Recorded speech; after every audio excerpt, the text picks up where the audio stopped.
Bryan Cohen, welcome back to the show. Oh man, I'm happy to be here. It's been too long. It has been too long. I love talking to you. I love hanging out with you. And it's been a lot of fun watching your career trajectory. You Oh, know, I- I just lost your sound for some reason. oh, can you hear me now? I can hear you now. I Okay, just saw good. your mouth moving. I was like, oh my gosh, Come back, come come back. back, come back. No, it's like I'm watching your career trajectory, from improv, stand-up comic to author, coach, podcaster, the blurb guy, the ad guy. You are the quintessential entrepreneur, and you helped me a lot through the years. You probably don't even realize it just by listening to the podcasts, the Sell More Books show. And just the conversations that we've had, you've helped me out. Just sometimes there was like light bulb moments. You're like, I remember with the Cops and Writers books, you said those should be two books. It was like 500 Mm. pages or something like that. He's like, no, no, no, no. So I'm like, oh, just stuff like that sometimes we just don't think about. And you need somebody like you to is like, hey, why don't you try this? And it's like, oh yeah, that makes a ton of sense. So, going way, way back with young Bryan, yeah, like I said before, you were in Chicago, you're doing comedy, you're doing improv, you're doing stand up, and you started with Second City, and you were also going with what, the improv, what was that called? Yeah, Improv Olympic, yeah. Yeah. So I think that's really cool.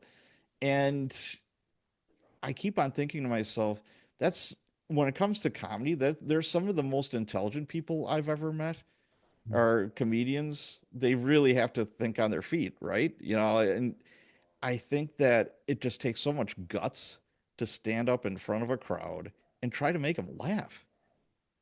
Yeah. I mean, I always enjoyed that. It was a little scary at first. Oh God, I yes. mean, the first you work your way up, right? Like doing shows at the college dining hall Sure. and you work your way up to doing a show at a bar and I'm trying to think like I mean, sometimes I performed in college or in Chicago for 100 people at once, like nothing like big giant crazy things, but like you build your way up. It happens you eat the elephant one bite at a time, right? But um I've learned so much from that comedy stuff that has helped me to be a better business owner, that has helped me to be a better decision maker, that has helped me to certainly have conversations. Like I've talked in the last month, I've talked with people who run uh, traditional publishing agencies. I've talked to people who running several million-dollar companies, and I don't think I'm able to feel comfortable in those meetings if it isn't for all the comedy stuff. Yeah, I was going to ask you, your experience of, doing the comedy stuff at a tender young age. I mean, how old were you when you were doing all that? Well, I mean, I came right out of college to do that, so I was 23, Oh God, yeah. That's fresh-faced, yeah. and met some really cool people. Got to do some scenes and shows with some, people who've been on TV. Got to, like the guy who's the lead in Silicon Valley, the HBO show, Thomas Middleditch. Like Yeah. my wife subletted his apartment while he was on a cruise Oh, doing comedy for people oh before he wow. he made it. Um, I got to see some SNL people like Vanessa Bayer perform before they were someone, and it's like that was a really cool experience. But I was thinking about this recently. So I would intern at Improv Olympic. This was one of the things you like. Um, it was a coveted thing to Yeah. to intern there, and I would be interning there till 2 in the morning on Friday nights. But I worked at Starbucks and I worked the morning shift, so I would go home or I would sleep in the theater. I did that one time. It was creepy. There's ghosts in there. Um, and I would get up at 4:30 in the morning and Yeah. go over to make drinks for yuppies near the rich neighborhood. Oh, okay. Yeah, but you know So what it's though? like a lot of that. I think Yeah, that teaches you a ton. That's real I think world so. experience. I think so. And a lot of authors, well, I shouldn't say a lot, but there are some authors that just don't have it. It's like, okay, Mhm. you go to college, maybe you continue on, get your MFA, and then they want to write, whatever novel. And it's like, I think it really shows in the Mhm. writing that it's like, man, you really haven't lived that much. You know, I think it, it shows in the writing, it shows in the attitude. We yes. we get we get people who order blurbs from us who say like, you don't know what you're talking about. Like you Mm, should write this sentence this way. And I've been talking a lot about this with my coaching students, that beginner mindset of being open to new perspectives, new ideas. Um, and I think something that teaches you to have a beginner mindset is to work in a service industry yes, job. absolutely. You get an understanding of other people, you get an understanding of what it means to be told you're wrong when you're right, and you Yeah. realize, oh, if I do that to someone else, I look like a jerk. Well, and I think we live in our little echo chambers more now than any other time in history. And it's it's not just like beginner writers, it's also writers who have been doing it a long time Yeah. and they've kind of lost touch with what the real world is like. Mm-hmm. My suggestion would be, you know what? Go bartend one day a week for a little while. Drive an Uber for a Yep. little while. Do something where you're in contact with people you don't know. And for Yeah. some, that could be a little scary. But I tell you what, I started bartending back in October, and I'm having a blast. I think it's a lot of Oh, that's fun. so fun. Yeah, I do it You'd be like a great bartender. I want to tell you all my problems. absolutely. Like 1 or 2 days a week. Yeah. I'm bartending, and it doesn't Yeah. have to be a lot. The extra money is great, and it keeps you grounded. Like I said before, we live in our little echo chambers, and it's very good for you to hear other people saying other things. And you know what? Everybody's got a story. And as a Hmm. writer and as a creative, man, I don't think there's better fuel for Yeah. that. But staying in your basement, 24/7 and not like Yeah. being around people because guess what? I mean, you don't have to go to the theater. You could just stream, on Netflix or Hulu or whatever. I don't even have to go outside to get food. I could have it delivered. Nope. Nope. You don't. You You don't know, have to go anywhere. it's Yeah. so yeah, get out there and live a little. So, Yeah. what do you suggest to overcome that without having a lot of like life experience? I don't think you need to write what you know. I think that you're allowed to write things you don't know. That's totally fine. So that old advice I don't necessarily agree with, but there was something. Um, how much can you curse on this show? Oh, you curse away. Okay, so going back to the improv, there was something that us comedians in the improv world would call someone who knew a little bit about everything, like enough that they could do a scene about it, Right. and it was called being an ass genius because you could pull anything out of your ass and talk about it, with enough level of expertise that the audience would go with you on it. And I think you need a level of that. You need to understand things. You can't just be in your own bubble. You listen to podcasts, you read books. Read books to start for sure. Read the bestsellers in your genre, but read out of your genre. Get an understanding. Go to the conferences. Talk to real people.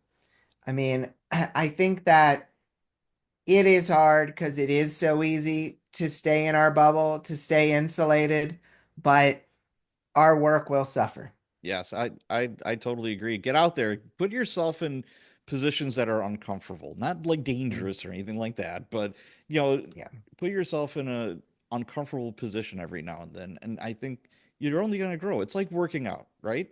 There's got to be Hmm. a little bit of pain, and that's how your muscles grow is through pain. Yeah. Working Yeah. out is very, very similar. And I gotta say, congratulations. You're starting to get pumped up, Brian. I love to see it. You're getting huge. Uh, You're gonna start bring talking it. like Arnold. Yeah, there you go. Exactly. Oh, Come look at that. on. You're getting some good definition, buddy. But Thanks, I man. love to see that. But I think working out is so similar to writing because it's like, okay, every day is not going to be a great day at the gym. But Right. where do you get results? Through consistency. It's Every day. doing it Every day. every freaking day. Mm-hmm. And it sometimes it's a grind. There's little hacks around that, and you hit plateaus, and you get injured. It's inevitable. And for writers, you know what? An injury might be, like you just really don't feel like it today, or Mm-hmm. whatever the case may be, and you just show up, and sometimes those are the days that you have your best writing session. Sometimes those are the Yeah. days you have your best gym session. I'm a knuckle dragger. That's just the way I think. And I think it holds true. Yeah. But hey, let's talk about book descriptions real quick. Absolutely. You were the book description guy. I remember when you Mm-hmm. released your book, How to Write a Sizzling Synopsis. And I Mm-hmm. absolutely Mm-hmm. love that book. I went back to it a bunch of times. There I there's a few books that I always recommend to newer authors or authors that are like, I don't want to say stuck, but maybe a little quagmired.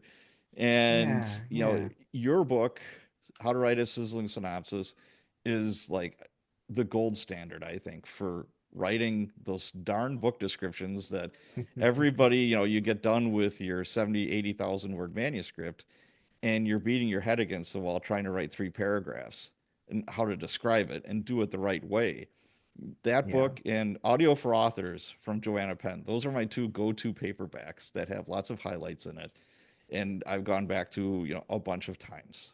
Yeah. So, Well, thank you for having me on that list. I do yes. appreciate it, man. Oh, I absolutely love it. But, let's talk a little bit about the book descriptions, or commonly known as the blurb. What are some of the most common errors you see in book descriptions, and how do we get better at writing them? Look, you don't have to include all the info. That's the biggest thing. Leave them wanting more, which is honestly advice that goes back to my improv days. Leave them wanting more. Um, no sentences with more than one comma. No run on, no Keep magnum it opus sentence. simple. Keep it simple. I think it's tough. I really do understand not wanting to leave something out, but it's not about sharing your whole plot. It's not about sharing all the details. Make readers know this is part of the genre. What are the Okay. tropes? Oh, is it cozy mystery? Well, then we better find out about the aunt who died and willed you this store so that you can go work there, and the hunky sheriff she has a crush on. They better include that if it's going to be, if it's going to be a dark UK police procedural. We need to know about the grizzled DCI with a checkered past, and we need to know about the the killer who has a connection with his family. We need to and the partner. We need to know like the things that make this the genre. Include those. Be vague about the rest. Keep it short and sweet. Leave it with a cliffhanger and let them go by the book. I love it. And how important do you think it is, the first sentence, to really hook them? I mean, we're always in kind of that idea of 80% of readers stop reading something after the first line when it comes to an ad. And a book description is an ad that Amazon gives you Okay. the permission to put on your web on their website. Sure. So that first line really better get them. We need stakes. We need to know it's part of the genre. We need high stakes. If it doesn't sound like anything all that interesting, why should I keep reading the blurb even? Yeah, there's been some, like, through the last few years. I forget which books, but it's like, what would you do if you had to choose between saving your child and saving the planet? That kind of stuff where the Exactly. stakes are like Exactly. way up there, and Yeah. instead of kind of like, what if you had to choose between your kid getting a head cold and this lane of traffic being closed down? Okay, Oh all my right. gosh. Yep. Not the Yep. end of the world, literally. So, yeah. I love that. I So, love that. what are the common errors that you see in book descriptions? Well, other than it being way too long, other than it being way too long and having way too many long sentences, I think it's just this idea that if I leave out this subplot, if I leave out this detail, people aren't going to know the context they need to understand the story. They don't need the context. They do not need the context. Okay. You just need to share the basics. When it comes down to it, did I read the Hunger Games because of it being this satire of media and of reality TV and of society? No, I read it because of Katniss Right. and her emotional journey. When my mom used to work at a day camp, when Hunger Games the movie came out, they didn't want Hunger Games hair; they wanted Katniss hair. Oh, okay. They wanted the Katniss hair because of the character. Now, we need to share our character's emotional journey in a fiction blurb. We don't need to worry as much about the plot details. You could be really scant on the plot, really heavy on the character emotional notes, and you'll be fine. Sweet. So, you have your business best page forward. How Yep. long has that been going? Since 2016. Wow. I At least remember 2016 is when we incorporated it. It might have been even a little bit earlier than that. because I remember, you were a one-man band for a while. Oh, yeah. Yeah, and then you started like taking on employees to, help out because it was flourishing, and Right, right, right, right. so let me ask you, and we will talk about AI later, but I'll start bursting the AI bubble now. Do you see AI taking over, that kind of business, or are you going to use it to help your business? I was talking with a friend who works in computer programming, and they Yeah. teach people to do computer programming.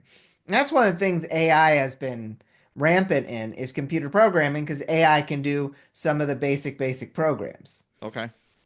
And so he's teaching people, and some of the people that he's trying to teach are just using AI for the assignment, so they don't learn it.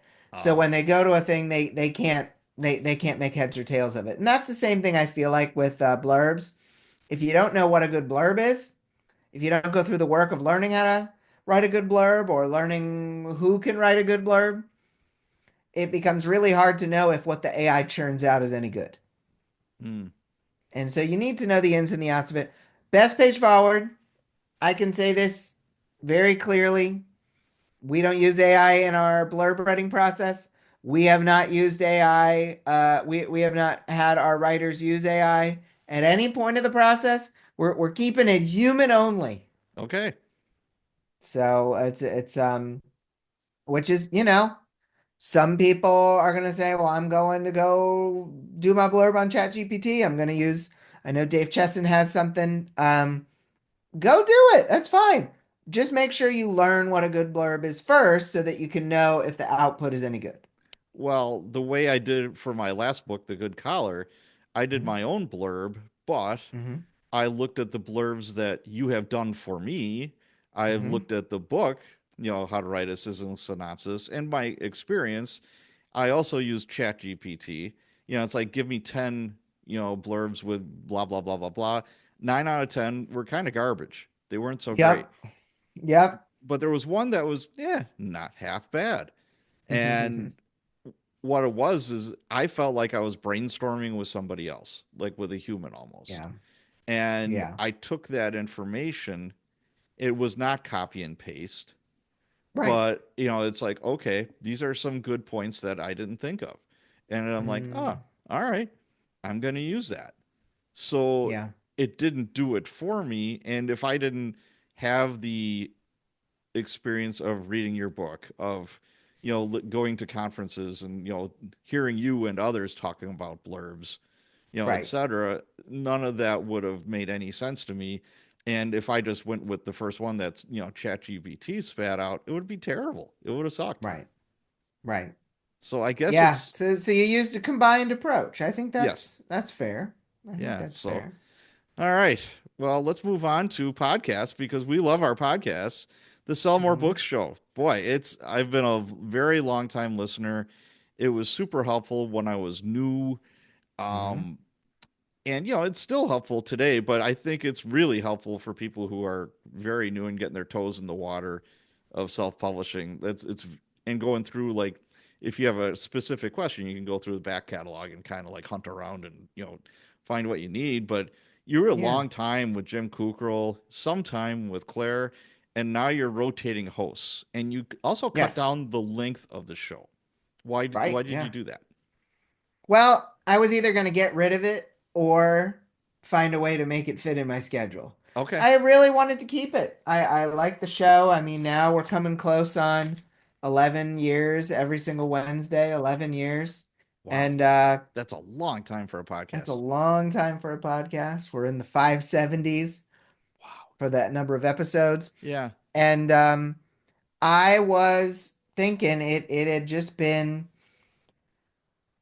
uh, it was difficult to find that much news every single week to cover Oh, everything. So cutting it down to one big news story and cutting it down to a series of questions that help get the most out of the co-host, that's been money. I've gotten a lot of comments saying they really seem to like that it's shorter and sweeter. very nice. So why get rid of Patreon? That I was kind of surprised that you guys got rid of Patreon. It's a value prop thing. I'm sure that if we had kept it going now, we'd be making $1,000 a month from it. Yeah. But I didn't feel like we were giving enough value for what people were giving us. And yeah, I know they were only giving us a dollar, $3, whatever. Yeah. But I wanted them to get more, and we didn't have the system set up for them to get Mm. more. So Now, I wanted to do better. okay. That's interesting. I would think that people would show their lack of enthusiasm for the show. If they were on Patreon and they didn't think they were getting their money's worth, they just wouldn't give anything anymore. Yeah. Yeah. And look, that may have been what would have happened. We maybe just naturally would have gotten less money. But I'm always very concerned about the amount of value that is being provided, and I didn't feel like we weren't responding to messages fast enough on Patreon. Like I thought we could have done better. So my self punishment was let's get rid of this. Okay. And I don't mind. I pay Roland out of my own pocket to go find the stories instead of him being sponsored by the Patreon, and I'm cool with that. Yeah. See, like for me, my Patreon, if I have a new book out, they all get the new book, and when you're at the higher levels, you get a half hour Zoom with me every month. Mm-hmm. Mm-hmm. So I'm giving the value, and that pays for the show. My That's Patreon awesome. pays for the software, my time, all that good stuff. But it's a break even. I don't make money off of it, but Right, right, right, right. that's fine. That's not what I'm here for. But the podcast has other benefits. So speaking of, what's the future of the Sell More Books show? I want to keep it going. Okay, One of the things I've been doing lately, I'm trying to find 6 and 7 figure authors I've never talked with before. And so I'm meeting lots of new people at the end of every episode after I get off the call. I ask them, "Hey, who are 2 to 3 people you know who would be great for this?" that's funny because And I do the same exact thing. mhm, I ask, it's all about networking. It's like, hey, thanks a lot mhm, for being on the show. Blah blah blah. Who else do you think would be a great guest on this show? absolutely. And Yeah, and I've and I gotten think it some makes a really, big I've gotten some really really good ones because I've asked. same. Yeah, Same here. but like everything in life, if you don't ask, a lot of time it ain't gonna happen. And it's scary, but you got to do scary things sometimes. Like sleep in haunted theaters. But Exactly. Exactly. so, how do we grow sustainable author practices? It can be a grind, but there is no silver bullet. Mm-hmm. I've So, been I've how been do we really do it? focused on this lately Yeah. because I We've built a ladder of success at Best Page Forward. We've got our author ad school, which is the course where we teach all the basics. We've got our Groundbreakers program, which is now a six to 12 month coaching program where there's a little more hand holding and we walk you through going from kind of from knowledgeable to profitable, Okay. significantly profitable. And then we have kind of going up to there's coaching with me. And that's the first thing where we say, look, you have to be making $2,500 a month to come Okay. to this. In part because it costs more money and I don't want to be taking all of people's money. Right. Yeah, It's very absolutely. important to me. Yep. And that's the portion where we do talk about the sustainability. The next level is kind of our agency where we run Amazon ads for people, and that's about scalability. But the sustainability, you would be so surprised by how many authors earning 2,500, 7,500 a month. They're doing great. They don't have a clear writing schedule. Okay. They never take a day off. They some of them who've found success with writing a lot of books, they're putting out a book every month or two. That's Some of rough. these people who have found success with TikTok are putting out over 200 TikTok slideshows per week. Wow. These folks have figured out how to grow, but they have not done it in a sustainable way. So it's up to me. It's a very individualized approach because I don't think there's one, catch-all method for this. But it's a very individualized approach to kind of figure out, okay, what do you want to be doing? Like, what do Mm. you even want? It's like, oh, I want to sell more books. Like, yeah, but like, what do you want your day to look like? Because right now you're on your phone every day creating these slideshows, or every day you're having to write 10,000 words.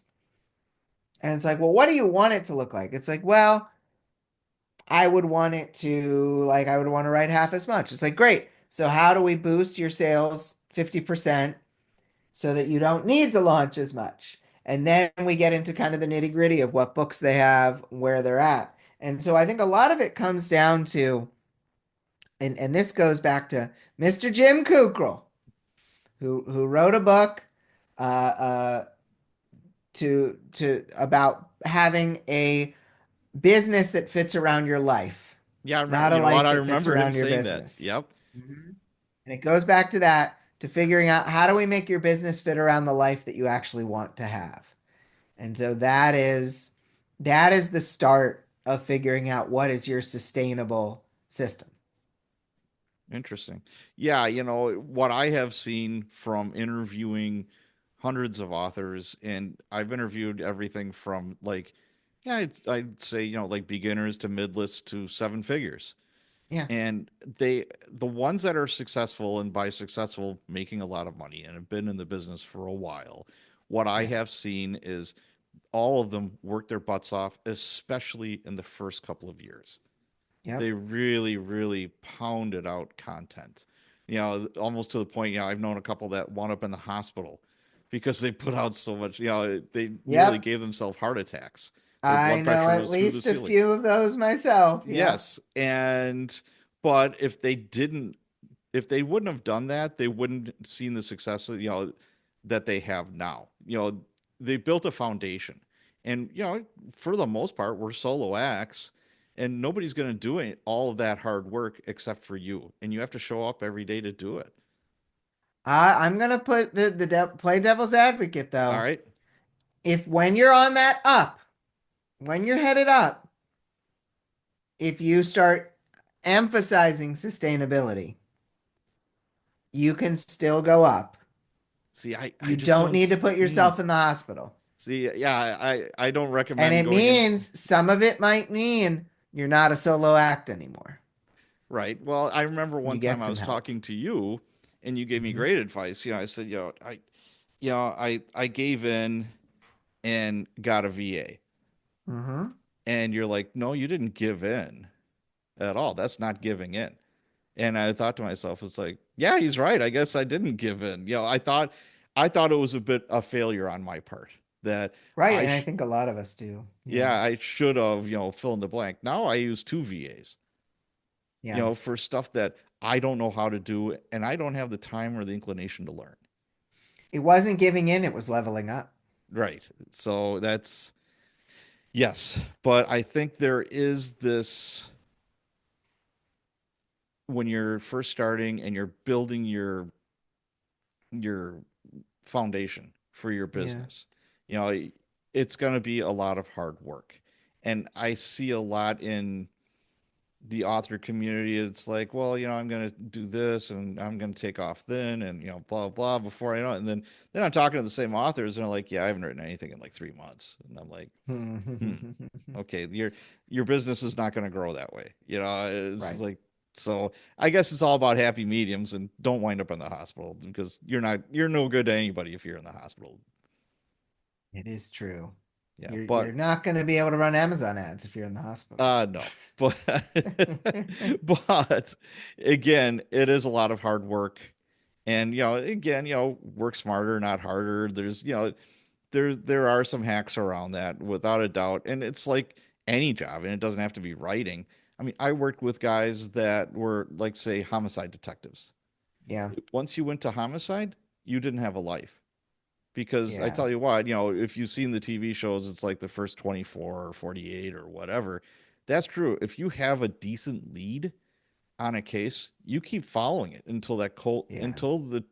until that trail goes cold, you're on Hmm. it. I have worked 48 to close to 70 hours with sleep in like maybe 2 hours Yeah. because you were on the trail of somebody that killed somebody, or Right. or it didn't even have to be a homicide. That's the way it was. But you had guys that did this on the regular, and they had absolutely no lives. I remember I was talking Yeah. to a violent crimes detective that was in homicide for years, and we're 3 o'clock in the morning, and we're at a shooting, and we're just shooting the breeze, and yeah, and I was talking. I said, "So, what do you think of homicide?" He said, "You know what? I had the coolest boat, the coolest car, and I never got to take my boat out. I took my car Hmm. back and forth to work. I never saw my Hmm. wife. I never saw my kids." And he said, "That's just no way to live." Yeah. So, Yeah. I guess it's work-life balance, right? Work-life balance is not easy, but it is essential. Yes. So, speaking of success, how are you helping authors build a six-figure business in publishing? Well, a lot of it is spotting opportunities. A lot of it is having a neutral, someone looking over your shoulder. I love I love looking over authors' shoulders and saying, "Hey, this book is really profitable. Why are you kind of splitting your focus between four different ones when this one is obviously the Uh, best one?" And they're like, "I hadn't really thought about that." Or like, "Hey, last year in July, August, September, like things really took off. What were you doing then?" And it's like, "Oh, well, I was posting on TikTok twice a day. And then I didn't think it was working." And it's like, "Well, look at your sales. It was right. working." And that's the thing. I think a lot of the trouble comes from we're so focused on our own thing and in our own sphere and we don't get enough feedback. There's like not a feedback loop with other people. And then some of it is just like we get fear of missing out. And Yeah, it's like we were doing something that was on the cusp sure. of working and then we dropped it. Uh, And oh, it drives me crazy. I had an author. Um, this is like my saddest story of oh, okay. 2024. I think Let's it was have a sad 2024. story. My Okay. saddest story. So I was working with an author. Um, and they had two different platforms they were selling books on, and they had a $4,000 a month. It was their typical. Wow, that's And I good. was like, it was good. It was Yeah. good. And I was like, well, this is working for you. This like advertising ratio is like off the charts. Just keep adding more to this per day And if it gets significantly worse, stop adding to it per day, but keep adding to it. And they were like, okay. And the next month was a $13,000 month. Holy catfish. And then the next month after that was a $12,000 month, so it wasn't a one-time blip. Right. Uh, but there's resistance. I think people get nervous sometimes and get resistant to things. And that person said, I don't know if this is working. I want to leave. Mm. I was like, okay, maybe there's some story I'm not hearing here with Right, this right. person, but it's like, you know, there are there is fear of failure, but there is absolutely fear of success as well. And I know some people listen to the show probably not very woo woo. I'm woo woo, as I've shared on Sell More Book Show. I believe in, some wackadoodle stuff from time to time. The stuff from like The Secret and manifesting and all that is very interesting to me. Um, if there's a part of you that believes this is the line that is the highest you should earn, you are going to prove it Yeah. over and over again. If you think I don't deserve to make over $1,000 a month for my books, maybe you'll have a month that goes up, but then a couple months you'll find a way to make it go back down Mm. unless you address the part of yourself that believes that thing. So, what do you think authors are doing right, and what do you think they're not doing so right in regards to that? Um, I think authors need to go to therapy. I think I go to therapy. I love my therapist. I get coaching. I love talking to a coach, and I love being called on my crap Okay. because there is crap. Oh, And I think authors need to get called on their crap more. I think authors need to hash out the emotional things. I think you need to talk mindset. I think you need to work with people like Claire Taylor from Liberated Writer, who used to be my co host.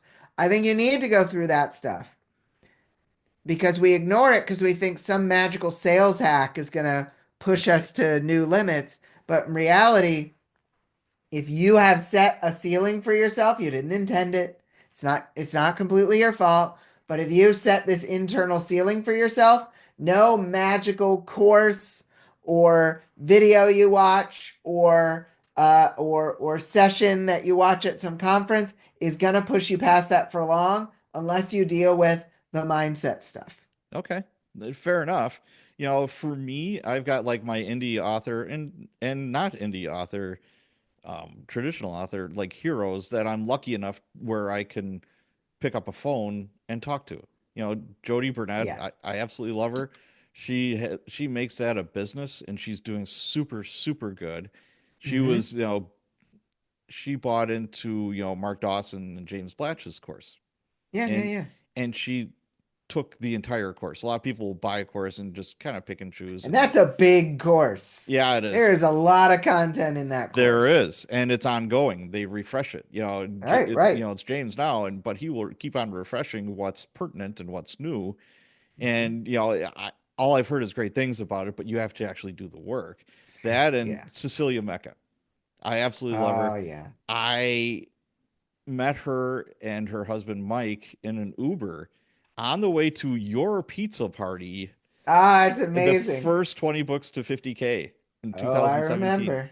I remember. Yep. We just casually, chit chatted, whatever. And I think Courtney and her husband were in the Uber as well. That was like a super good Really? Uber ride. Yeah. And Only the best Uber rides to my pizza parties, Patrick. exactly. So later on that evening, Cecilia was at the Ram's Head bar. Everybody was kind of Yeah, hanging out yeah. there and she was surrounded by all these romance writers. And I mean, she was just it was like a mob scene around her. She was like the Beatles, at Shea Oh, yeah. Stadium. And it was like Oh, yeah. and poor Mike, her husband, was just sitting there and I'm like, you need rescuing, don't you? And he says, yes, please. So we went to the bar and we're just chit-chatting and he started talking about how much money she was making and I'm like, my jaw just dropped on the ground, and I'm like, oh my God, I have to talk to her some more. Right. And I It's tell like, you, to heck with you, husband. I'm yeah, going over back over to Cece. absolutely. So she has been a guest on my show more than one time. I consider her a Hmm. great friend. Whenever I'm at a conference and she's there, I will always say hi. And it's just those kinds of relationships that Hmm. also helps. But you wouldn't, Yeah. none of that would happen if you don't have, I don't want to say, maybe it's the guts or the gumption to just go up to that person and says, "Hey, I know you're doing really well." I don't Hmm. expect them to give me a 10-hour dissertation on why they're doing so great. But Yeah. sometimes you could pick their heads a little bit and, buy them a drink. Be Yeah. nice. Yeah, and don't be intrusive. But I tell you what, they're just more than willing to help you out. Now, Jody I and know. Sissy are probably gonna get 1,000 emails, but I yeah, know. yeah, I it know. just I can't emphasize that enough. So let's move on to the author ad challenge. What is it, and how does it help? So we've been tweaking this a little bit. We're releasing a new version of this soon.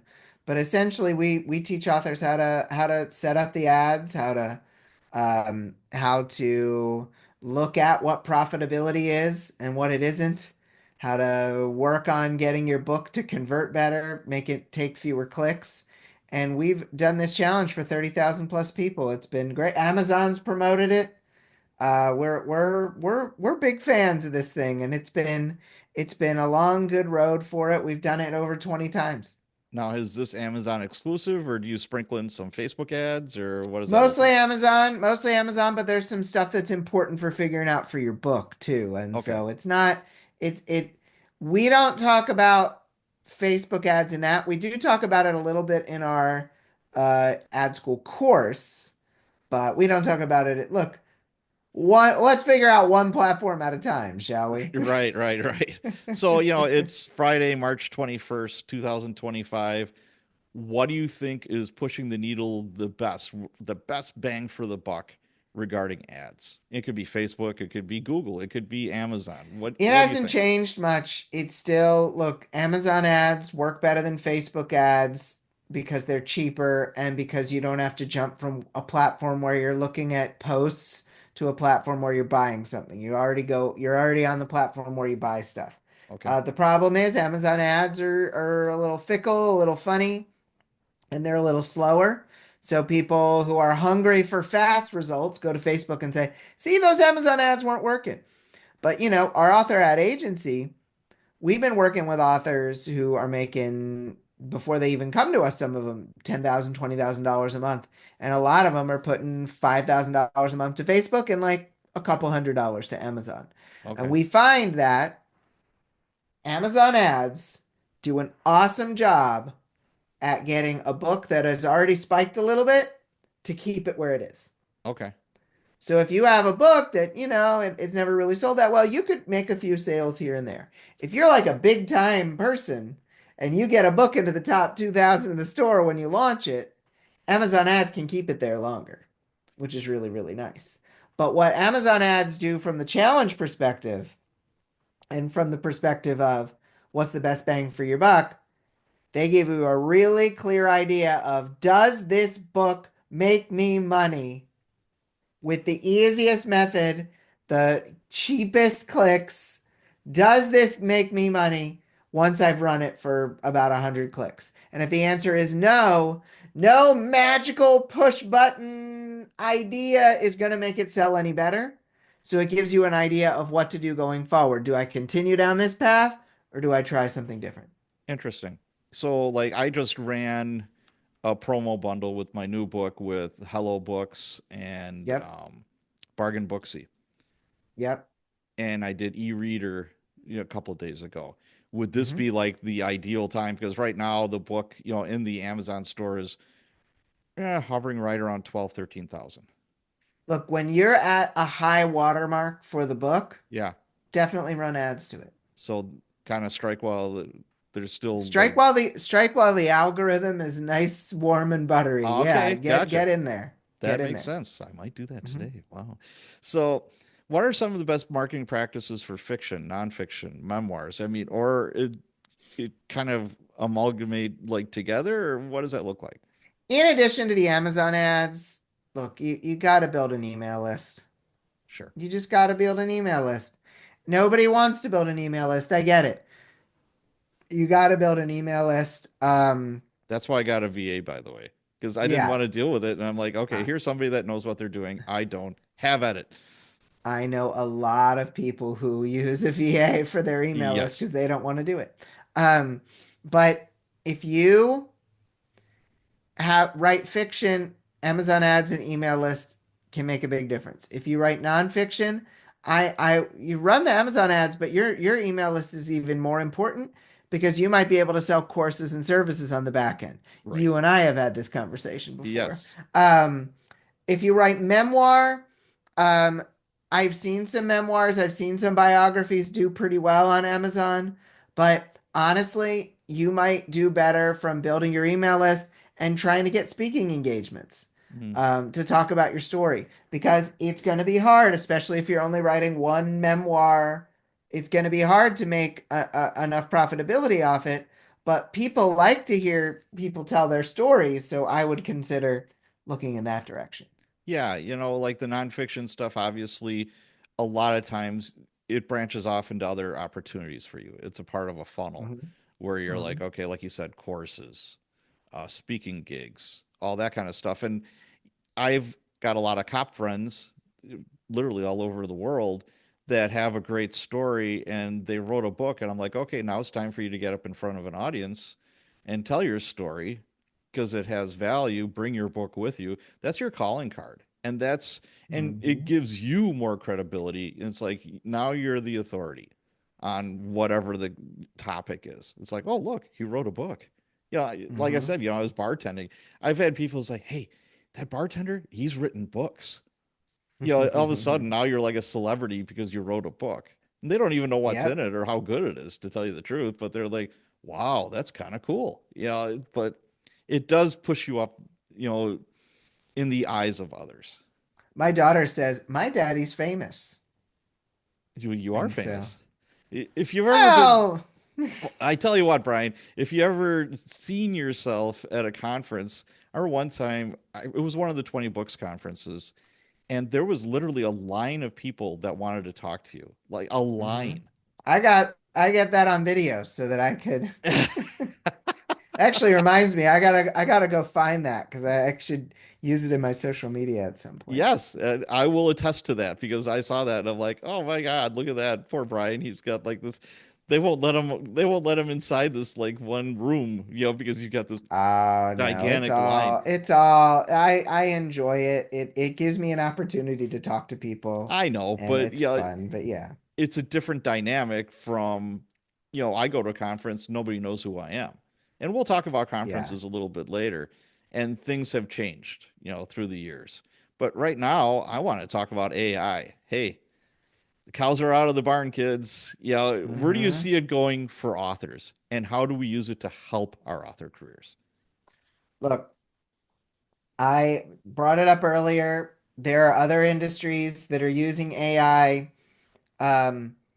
I think that it is going to be used more and more. I think that we're authors are going to here's what I see happening. Authors poo-pooed all over self-publishing at the beginning, right? They sure did. Yep. But then they're going to meet a friend who's doing well from it, and then they get into it and they learn about it, and yeah. That's what's going to happen with AI. They're going to find a friend who used to be against it, who's now trying it. I see people in the AI writing group because I like to be a part of things so that I know what's happening. Um, it's really funny. Some of the leaders of that group are like, "Hey, remember that person who crapped all over AI 6 months ago and said we were the worst? They just bought my course on AI." Is what the leaders of that group say, and it's like, yeah, because people want to know about it. They want to figure it out, and they're gonna meet a friend who's using it, maybe not for the writing, but for their scheduling or for their email writing or for their blurb, and then they're gonna be like, well, if my friend is doing it, it must not be so bad. And so then they're going to start doing it more. Maybe they'll use it for helping out their outline, or oh, they just found out that they wrote their book in the wrong tense. Maybe they'll Right. use it to write the book, to change the book to be in the right tense.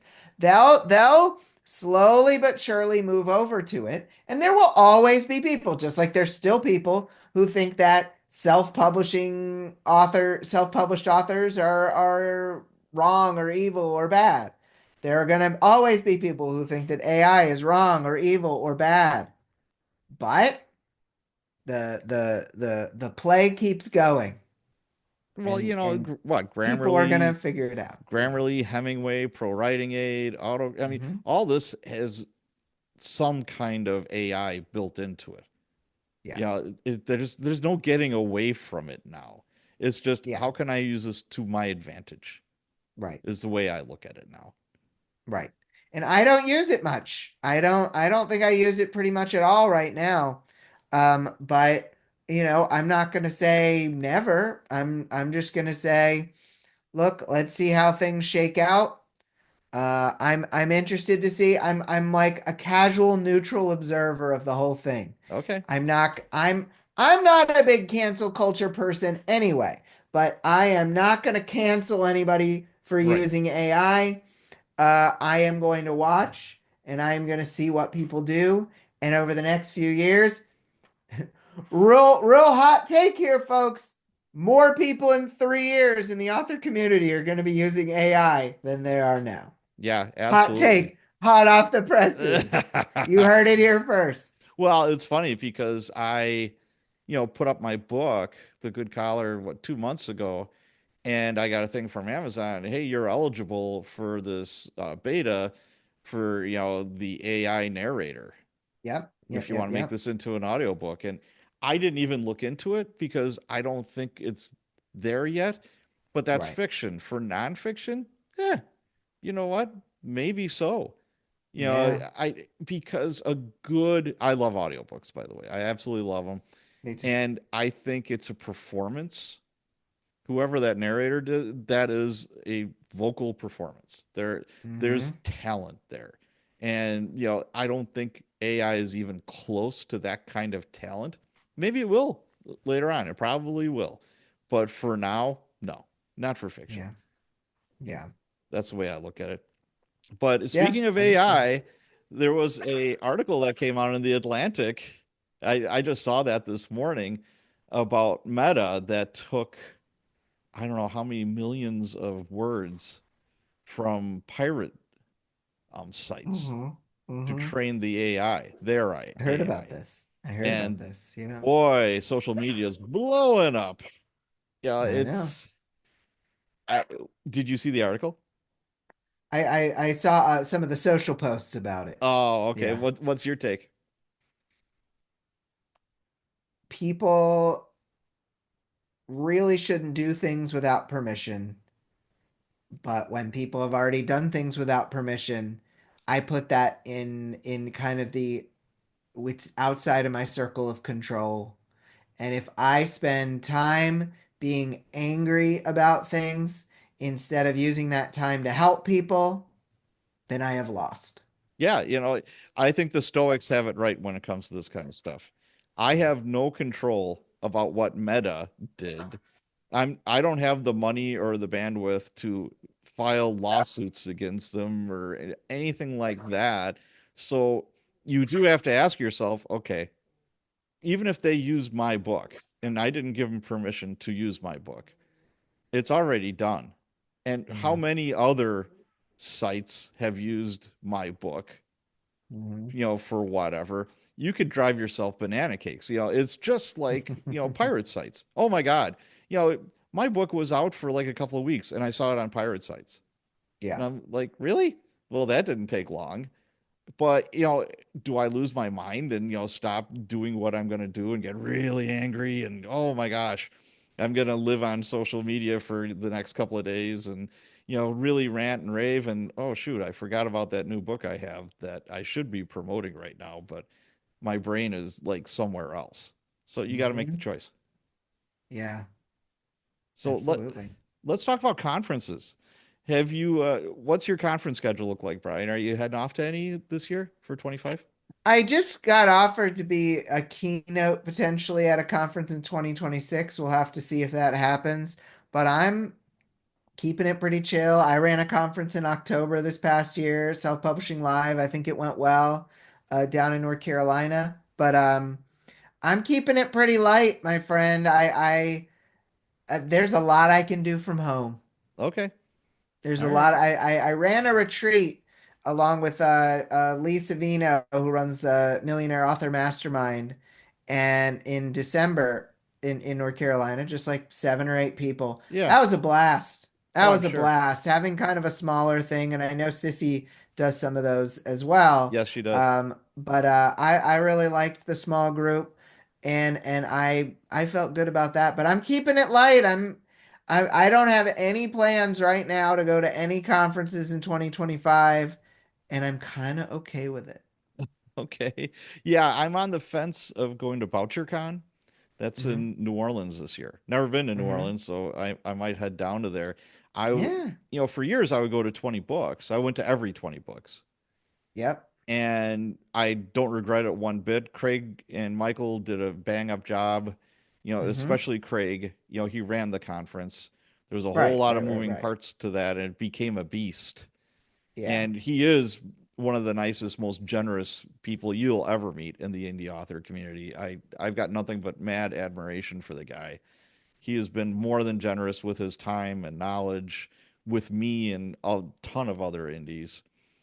And I was thinking to myself, I'm writing crime fiction. Maybe I should start going to conferences that are geared towards that. Towards crime. Yeah. Yeah. Yeah. Yeah. So that's I've kind of heard my good things about BoucherCon. I bet it'll be good. yeah, I'm looking for it. I went to Killer Nashville back in August. Hmm. And I Hmm. tell you what, it was so funny when people were actually coming up to me and they're like, "Hey, cops and writers, yeah, I love your podcast, blah blah." And I'm like, "Really? I have no idea who you are, but it That's was the cool thing about being an influencer, Patrick. You're an oh my influencer. gosh, but it was kind of mind blowing. I will say that. I was just like, and it was so nice that people actually took the time to say, "Hey, I love your book," or "Thanks for the podcast. I love the Facebook group," blah blah blah. And it kind of makes your day. All it takes is a couple Oh, people to say that absolutely. to you, and you're just like, "Oh, is that cool?" It's so cool. Yep. I got recognized this past year. My brother and his wife were there. We were there with my daughter and my wife, and we were going down the street. We're in Durham, North Carolina, and someone says, "Hey, sell more book show." I'm like, "Oh, I'd never had it on the streets. At conferences, absolutely, but just randomly on the Wow, streets." that's And cool. that was really, really cool. That's And I cool. got to do it in front of my daughter, and Oh. tell my brother, "Yeah, I'm pretty famous, bro." And I might have to charge you to, have for you to be around me, sorry. But all right. Well, exactly, let's wrap exactly. this up. Is there anything else you'd like to Yeah. chat about? Man, Or- it's a delight to be back here. I mean, I think one of the things I'm just really excited about this year, I'm excited that we've kind of grown more of the coaching, that we are doing more of the coaching. Because look, a one-off, yeah, you can learn stuff. Having someone who's just like got your back for 6 to 12 months and is pushing you, like you said, you got to be pushed to the edge of your comfort zone. That's how you grow, yes. and being pushed by someone who knows what they're doing for 6 to 12 months, it's been awesome. And so anyone, reach out to me on social media, hit us up at bestpageforward.net, just ask us about it. We're going to be talking about these things a lot more, but we've got our groundbreakers coaching program is where kind of where all the magic happens. We're really excited to be walking more people through it, and so definitely come at me, bro. I'd love to help. Well, And my team would love to help. all right. Well, where do people find you if they want your help or they just want to Go to chat with you? bestpageforward.net, shoot us a message. We're putting out now social content 6 days a week. You can DM me wherever, on Instagram, on TikTok, on Facebook. Just hit up Best Page Forward or Bryan Cohen. Make sure I'm the real deal, but Yeah, do you have there's your been own fake ones. website? or is it Yeah, just best? bestpageforward.net Okay, is a good bestpageforward.net. one to hit us up on. All right, outstanding. Well, Bryan, as always, it's a pleasure chatting with you, buddy. Likewise, Patrick. Be good, and you're doing great work here. You're an influencer. All right, bye bye.